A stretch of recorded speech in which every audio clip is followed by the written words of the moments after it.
మరిన్ని రాష్ట్ర వ్యాప్త వార్తలు వేగంగా సంక్షిప్తంగా చూద్దాం.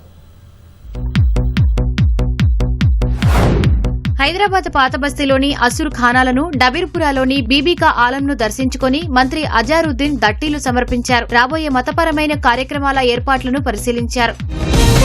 ఖమ్మం జిల్లా వైరాలో సుడా చైర్మన్ దుర్గాప్రసాద్ ఆధ్వర్యంలో అభినందన సభ నిర్వహించారు. స్తంభాద్రి అర్బన్ డెవలప్మెంట్ అథారిటీ నిధులతో వైరా నియోజకవర్గంలో అభివృద్ధికి కృషి చేస్తానని ప్రకటించారు.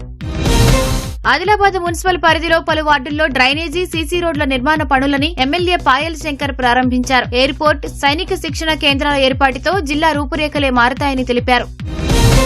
ఆదిలాబాద్ జిల్లాలో 26 కేంద్రాల ద్వారా 73,000 మెట్రిక్ టన్నుల జొన్నలు కొనుగోలు చేసినట్లు మార్కెఫెడ్ జిల్లా మేనేజర్ మహేష్ కుమార్ తెలిపారు. చెల్లించాల్సిన డబ్బులను 1-2 రోజుల్లో రైతుల ఖాతాలో జమ చేస్తామని వివరించారు. మెదక్ కలెక్టరేట్ ఎదుట ఏబీవీపీ ఆధ్వర్యంలో ధర్నా చేపట్టారు. ప్రభుత్వ పాఠశాలలో మౌలిక వసతులు, ప్రైవేటు కార్పొరేట్ పాఠశాలల్లో ఫీజు దోపిడీ, అనుమతి లేని వాటి గుర్తింపు రద్దు చేయాలని డిమాండ్ చేశారు. ప్రైవేటు విద్యా సంస్థల్లో ఫీజులు నియంత్రించాలని ఖమ్మంలో మంత్రి తుమ్మల క్యాంపు ఆఫీసును ఏఐఎస్ఎఫ్ ముట్టడించారు. పలువురు విద్యార్థి నాయకులను పోలీసులు అదుపులోకి తీసుకున్నారు.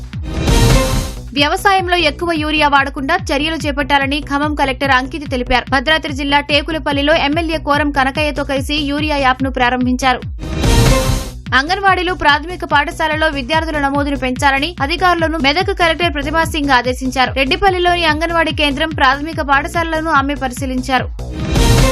ప్రభుత్వ పాఠశాలల్లోనే నాణ్యమైన విద్య అందుతుందని నిర్మల్ కలెక్టర్ భవేష్ మిశ్రా పేర్కొన్నారు. కుంటాల మండలంలోని ప్రభుత్వ ఆదర్శ పాఠశాలలను ఆకస్మికంగా తనిఖీ చేశారు. భద్రాచలం రాములోరి ఆలయంలో పునర్వసు నక్షత్రం దృష్ట్యా ప్రత్యేక పూజలు చేశారు. ప్రధాన ఆలయం నుంచి తిరువీధిలో విహరించిన స్వామివారి సేవలో భక్తులు పెద్ద సంఖ్యలో పాల్గొన్నారు. జగిత్యాల జిల్లా మెట్పల్లి మున్సిపల్ టౌన్ ప్లానింగ్ విభాగంలో 2 అధికారులపై వేటు వేస్తూ కలెక్టర్ ఉత్తర్వులు జారీ చేశారు. ఇంటి నిర్మాణం కోసం లంచం తీసుకున్నారన్న ఫిర్యాదుతో చర్యలు చేపట్టారు. ఒడిశా నుంచి భద్రాచలానికి గంజాయి తీసుకొచ్చి విక్రయిస్తున్న ఒకరిని పోలీసులు అరెస్టు చేశారు. నిందితుడి వద్ద 4.29 లక్షల విలువైన గంజాయి స్వాధీనం చేసుకున్నట్లు డీఎస్పీ తెలిపారు.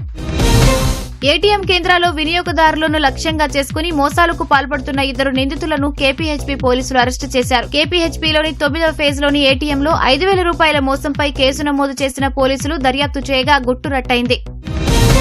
ట్రక్కులు, దుక్కిదున్నే పరికరాలు చోరీ చేసిన 3 భద్రాద్రి కొత్తగూడెం పోలీసులు అరెస్టు చేశారు. నారాయణపురంలో ట్రక్కులు, వ్యవసాయ పనిముట్లు చోరీపై రైతుల ఫిర్యాదుతో పోలీసులు చర్యలు చేపట్టారు. సూర్యాపేట జిల్లా తిరుమలగిరిలో లారీ దగ్ధమైంది. కేసముద్రం నుంచి హైదరాబాద్ కు ఇసుక లోడుతో వస్తుండగా క్యాబిన్లో మంటలు అంటుకుని కాలిపోయింది.